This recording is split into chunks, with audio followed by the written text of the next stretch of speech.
L'écho du soir avec vous, Emmanuel Le Chypre. Bonsoir, Emmanuel. Bonsoir. On va essayer d'être concret. Ça fait quand même plusieurs semaines qu'on parle de ce rapport gallois. On a eu d'ailleurs le détail aujourd'hui, quelles seraient les conséquences très concrètes pour le portefeuille des Français?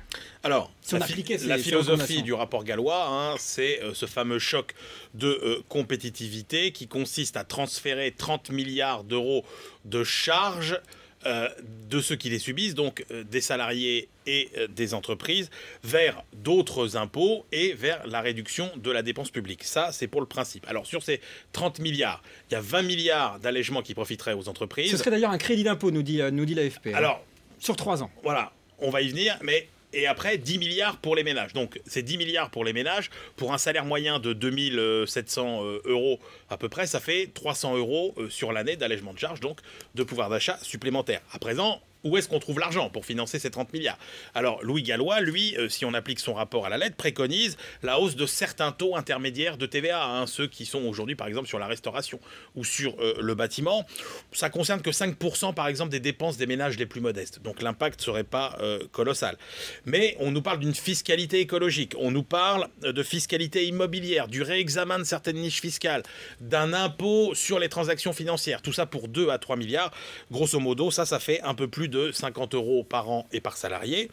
Et puis, évidemment, reste donc 20 milliards. Et là, on nous propose 2 points de hausse de la CSG. Et là, effectivement, ça fait mal puisque ça coûte à peu près 700 euros par an pour un salaire brut de 2764 euros. Encore une fois, le salaire moyen. Si vous mettez tout ça bout à bout, grosso modo, pour un salaire moyen, donc toujours, ça ferait à peu près 300 à 400 euros sur l'année. Sachant qu'évidemment, la contrepartie du rapport gallois, c'est qu'on créerait des emplois. Donc, un peu moins de pouvoir d'achat pour ceux qui ont un travail, un peu plus de perspectives d'emploi. Rapidement, si ces recommandations sont suivies, est-ce que selon vous, il y a tout simplement des chances que ces recommandations soient suivies ou est-ce que ce sera un énième rapport pour rien? L'idéal absolu des entreprises, si on veut revenir au niveau de compétitivité des Allemands, il fallait 100 milliards de charges en moins. Le rapport gallois en propose 30. D'après les informations qu'on a, finalement, le gouvernement en proposera peut-être 20 demain, avec 10 milliards de réduction de la dépense publique, avec finalement une petite hausse de la TVA contre laquelle le gouvernement initialement était. Donc, le rapport gallois,